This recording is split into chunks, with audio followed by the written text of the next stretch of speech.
Blast படத்தோட டைட்டிலுக்கு ஏற்ற மாதிரி படத்தை சும்மா பிளாஸ்ட் பண்ணி வச்சுருக்காங்க.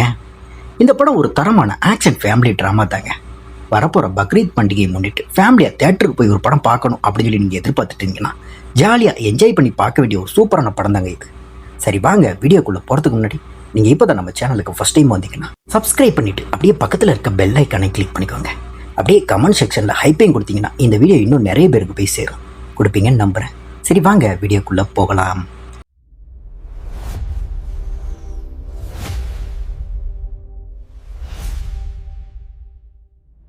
கதை எங்கே ஆரம்பிக்குதுன்னா, கிழக்காடு அப்படிங்கிற ஒரு மலை கிராமம் இருக்குங்க.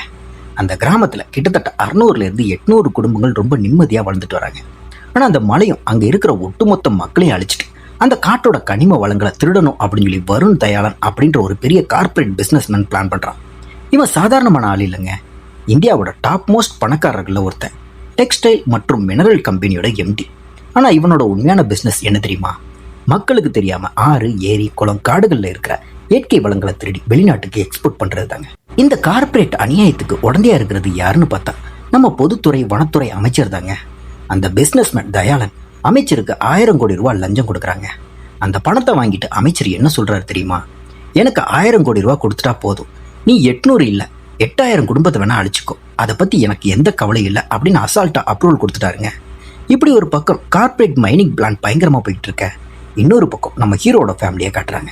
நம்ம ஆக்ஷன் கிங் அர்ஜுன் தாங்க ஹீரோ. இவர் ஒரு கராத்தே மாஸ்டர். ஸ்டூடெண்ட்ஸுக்கு கராத்தே சொல்லி கொடுத்துட்டு வர்றாருங்க. இவங்க குடும்பமே ஒரு கராத்தே குடும்பம் தாங்க. யார் தப்பு பண்ணாலும் தட்டி கேட்கணும் அப்படின்ற குறிக்கோளோட வாழ்றவங்க.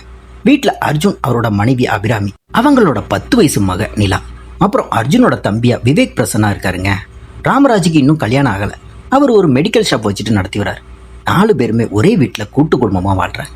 ஒரு நாள் தெருவில் விளையாடும் போது ஒரு பையன் அடிச்சுட்டான்னு 10 வயசு நிலா அப்பா கிட்ட வந்து கம்ப்ளைண்ட் பண்ணுறான். அர்ஜுன் உன் மேலே ஏதாவது தப்பு இருக்கா அப்படிங்கிற மாதிரி கேட்குறாருங்க. நிலா இல்லப்பா அப்படிங்கிற மாதிரி சொல்கிறான். அப்போ நீயும் திருப்பி போய் அவனை அடி அப்படின்னு மோட்டிவேட் பண்ணுறாருங்க. அப்பா கொடுத்த தைரியத்தில் நிலா அடிக்க போகிறாங்க. ஆனால் அந்த பையன் நிலாவை திருப்பி இன்னும் 2 அடி சேர்த்து அடிச்சு அனுப்பிடுறாங்க. நிலா அழுதுகிட்டே வந்து அப்பா முன்னாடி ஒரு அடி தான் விழுந்துச்சு, இப்போ நீங்கள் சொன்னதுனால 2 அடி சேர்ந்து விழுந்துருச்சு, அவனை நான் எப்படியாவது திருப்பி அடிக்கணும், எனக்கு கராத்தே சொல்லி கொடுங்க அப்படின்னு கேட்குறான். மகளோட ஆசையை பார்த்து அர்ஜுனும் அவளுக்கு கராத்தே சொல்லி கொடுக்குறாருங்க. அவளும் வெல் ப்ரிப்பேர்டாக கற்றுக்கிறான். நாட்களும் நகருது. ஒரு நாள் ஒரு கராத்தே டோர்னமெண்ட் நடக்குதுங்க. அதில் நிலா ஃபர்ஸ்ட் ரவுண்ட்லேயே தோற்று போயிடுறாங்க. ரொம்பவே ஃபீல் பண்ணி அழுகும்போது அன்னைக்கு நைட்டு அர்ஜுன் அவளுக்கு ஒரு கதை சொல்கிறார்.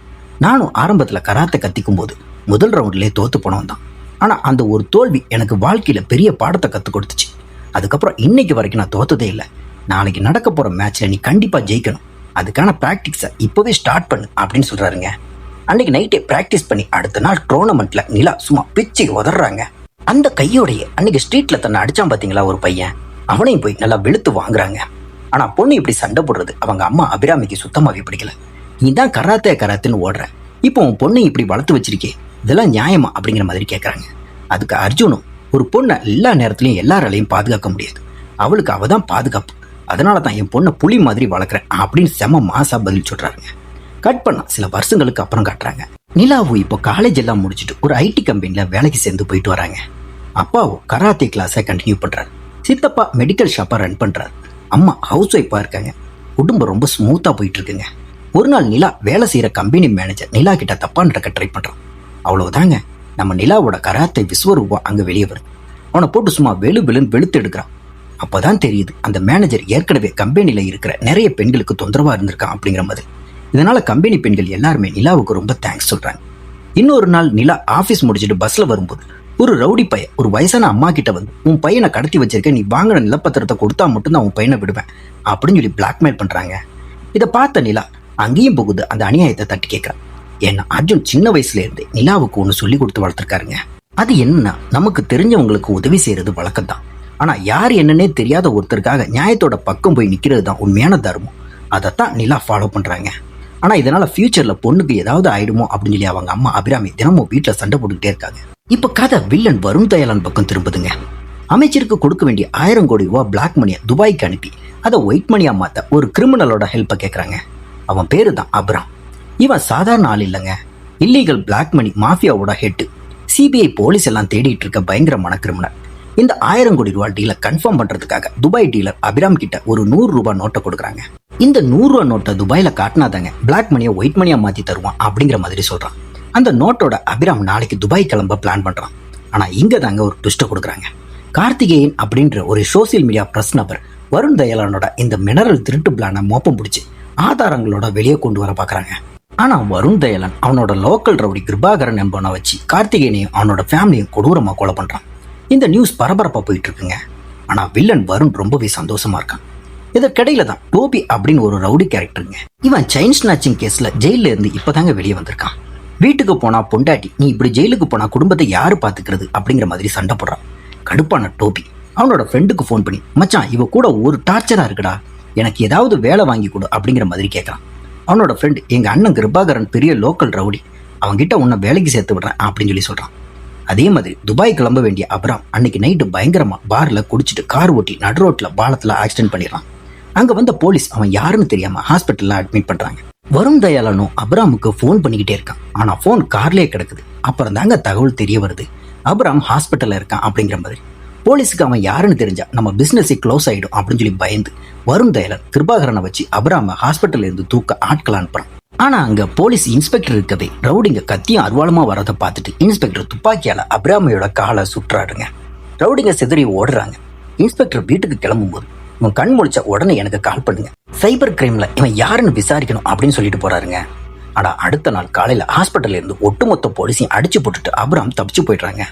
அப்பதான் லோக்கல் இன்ஸ்பெக்டருக்கு மேலிடத்துல இருந்து போன் வருது. அவன் சாதாரண ஆள் இல்லப்பா, 6 வருஷத்துக்கு முன்னாடி அவனை பிடிக்க போன 30 போலீஸ கொன்னவன், அவன் வெளியே வந்திருக்கான்னா ஏதோ பெரிய ஸ்கெட்ச் இருக்கு அப்படிங்கிற மாதிரி சொல்றாருங்க. இப்ப தப்பிச்ச அபிராம் கிருபாகரனோட இடத்துல இருக்கான். அவனோட கால் காயம் சரியாக ஒரு முக்கியமான டேப்லெட் வேணுங்க, இல்லைன்னா காலை எடுக்கிற நிலைமை வரும்னு டாக்டர் சொல்றாரு. ஆனா அந்த டேப்லெட்டை பிரிஸ்கிரிப்ஷன் இல்லாம எந்த கடையிலும் தரமாட்டாங்க. இப்ப புதுசா வேலைக்கு சேர்ந்த நம்ம டோபி கிட்ட அந்த டேப்லெட்டை வாங்கிட்டு வர சொல்றாங்க. டோபி டேப்லெட்டை வாங்க போற கடை வேற எதுவுமே இல்லைங்க, நம்ம ஹீரோவோட தம்பி ராமராஜோட மெடிக்கல் ஷாப் தாங்க. அங்க ராமராஜ் ஊருக்கு போயிருக்கதால நிலா மட்டும் தாங்க இருக்கா. டோபி வந்து கத்தியை காட்டி மிரட்ட நிலா அம்மாவுக்கு கொடுத்த வாக்குக்காக சண்டை வேண்டாம் அப்படின்னு சொல்லி டேப்லெட்டை கொடுத்துட்றான். ஆனா அந்த டோபி சும்மா போகாம நிலா கழுத்துல இருந்த அந்த நகையை பறிக்க ட்ரை பண்றான். அவ்வளவுதாங்க, நம்ம நிலாவுக்கு கோவம் தலைக்கு மேலே ஏறிடுச்சு. வந்து அவனை போட்டு பொழந்து கட்டிடுறான். சுத்துப்பட்டு கடைக்காரங்க ஓடி வந்து டோபியை பிடிச்சி போலீஸ்ல ஒப்படைக்கிறாங்க. ஜெயிலுக்குள்ள இருந்து டோபி ஒரு போனை வாங்கி கிருபாகரனுக்கு விஷயத்த சொல்றான். இதை கேட்டு டென்ஷனான அபிராம் கிருபாகரனோட தம்பி 4 ஆட்களை அனுப்பி அந்த மெடிக்கல் கடைக்காரங்க குடும்பத்தை மொத்தமா போட்டு தள்ளிட்டு டேப்லெட்டை வாங்கிட்டு வாங்கடா அப்படிங்கிற மாதிரி ஆர்டர் போடுறாங்க. அவங்களும் சாதாரண குடும்பம்னு நினைச்சு நம்ம ஹீரோ வீட்டுக்குள்ள ஆயுதங்களோட நுழைறாங்க. ஆனா அங்கதாங்க அவங்களுக்கு ஒரு மரண மாஸ் பிளாஸ்ட் காத்துட்டு இருந்துச்சு. உள்ள இருந்தது சாதாரண ஃபேமிலி இல்லைங்க, கரத்தா ஃபேமிலி. வந்த 4 பேரையும் ஹீரோவும் நிலாவும் ஏன் சண்டே வேண்டான்னு சொன்ன அவங்க அம்மா அபிராமியும் சேர்ந்து சும்மா இடி மின்னல் மாதிரி அடிச்சு துவம்சம் பண்றாங்க. தங்களை பாதுகாக்க ஆரம்பிச்ச சண்டை கடைசியில வந்த ஆளுங்களோட கொலையில போய் முடியுதுங்க. எவிடன்ஸ் வெளியே வரக்கூடாது அப்படின்னு சொல்லி வீட்டுக்கு பக்கத்திலே பாத்ரூம் கட்டுறதுக்காக தோண்டி வச்சிருந்த குழியில அவங்க உடல்களை புதைச்சிடுறாங்க. மீதி இருந்த 3 பேரையும் நிலா வெளியே சொல்லிடுவாங்க அப்படின்னு சொல்லி மொத்தம் 6 பேரையும் போட்டு தள்ளி புதைச்சிடுறாங்க. இங்க அபிராமும் கிருபாகரனும் ஆளுங்க போன இடத்துல இருந்து ஒரு போன் கூட வரலையே அப்படின்னு சொல்லி குழப்பத்துல இருக்காங்க. அப்பதாங்க அபிராம் அவனோட பர்ஸை தேடுறாங்க. கிருபாகரனோட தம்பி அவசரத்துல பர்ஸை மாத்தி எடுத்துட்டு போயிட்டான்னு தெரிய வருது. அந்த பர்சுக்குள்ளதான் அமைச்சருக்கு கொடுக்க வேண்டிய 1000 கோடி ரூபாய்க்கான அந்த 100 ரூபா நோட்டு இருக்கு. உடனே அபிராம் காரை எடுத்துக்கிட்டு ஹீரோவோட வீட்டுக்கு வரான். அந்த சமயம் ஹீரோ அர்ஜுன் சில எவிடன்ஸ்களை மறைக்க வெளியே போயிருக்காருங்க. வீட்டுல நிலாவும் அவங்க அம்மாவும் மட்டும் தாங்க இருக்காங்க. அங்க வர்ற அபிராம் பர்ஸை கேட்க இவனுங்க அடுத்தடுத்து வந்துகிட்டே தான் இருப்பாங்க அப்படின்னு சொல்லி புரிஞ்சுக்கிட்ட நிலாவும் அவங்க அம்மாவும் அபிராம் கூட சண்டைக்கு போறாங்க. ஆனா அவனால இவங்களை சமாளிக்கவே முடியலங்க. கரெக்ட் டைமுக்கு ஹீரோ அர்ஜுன் உள்ள வந்து அபிராம அடிச்சு கட்டி போட்டு லாக் பண்ணிடுறாங்க. அப்போ கிருபாகரன் ஹீரோவுக்கு போன் பண்ணி மிரட்டான். நீ கட்டி வச்சிருக்கிறது பெரிய கிரிமினல் அபிராம், அவனோட பர்ஸ்ல ஒரு 100 ரூபா நோட்டு இருக்கும், அதை கொடுத்துட்டு அபிராமையும் விட்டுடு, இல்லைன்னா உன் குடும்பமே அழியும் அப்படிங்கிற மாதிரி மிரட்டுறான். ஆனா நம்ம ஆக்ஷன் கிங் அர்ஜுன் எவ்வளவு பெரிய சவாலா இருந்தாலும் நான் பார்த்துக்கிறேன்டா அப்படிங்கிற மாதிரி சொல்லி அந்த 100 ரூபா நோட்டை அங்கேயே கிழிச்சு போடுறாருங்க. இதை பார்த்து அபிராம் கொந்தளிக்கிறான். கட் பண்ணா ஹீரோவும் நிலாவும் அந்த லோக்கல் ரவுடி கிருபாகரனை தேடி போறாங்க.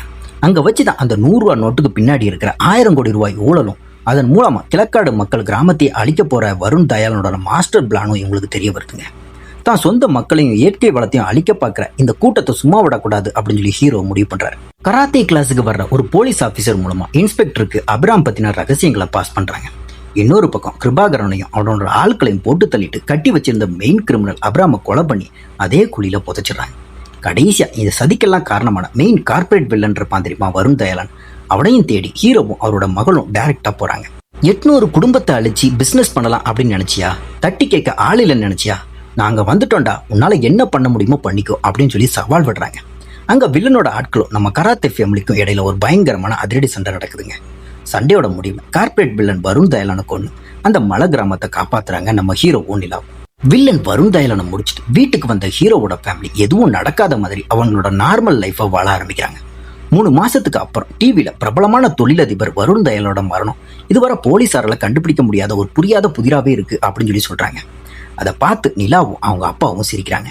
ஏன்னா போலீஸுக்கு ஒரு சின்ன எவிடன்ஸ் கூட கிடைக்காத அளவுக்கு வெல் பிளான்டா அந்த ஆபரேஷனை முடிச்சிருக்காரு நம்ம ஹீரோ. அந்த கிழக்காடு கிராமத்தை காப்பாத்தின நிம்மதியோட நம்ம ஹீரோ இருக்கிறதோட இந்த படத்தை இங்க முடிக்கிறாங்க. படத்துல லாஜிக்னு பெருசா எதுவும் பார்க்க முடியலனாலும் நிறைய ட்விஸ்டுகள் வச்சிருக்காங்க. ஆடியன்ஸ் கெஸ் பண்ண முடியாத அளவுக்கு இன்னும் கொஞ்சம் ட்விஸ்ட் வச்சிருக்கலாம் அப்படிங்கிற மாதிரி தோணுதுங்க. ஆனா அதையெல்லாம் தாண்டி இந்த படத்தோட ஃபைட் சீன்ஸ் எல்லாமே பயங்கர பெர்ஃபெக்டா வச்சிருக்காங்க. ஆக்ஷன் கிங் அர்ஜுன், அபிராமி, பிரீத்தி முகுந்தன் 3 பேரோட ஃபைட் சீக்வன்ஸை சும்மா எக்ஸ்ட்ராடினரியா பண்ணிருக்காங்க.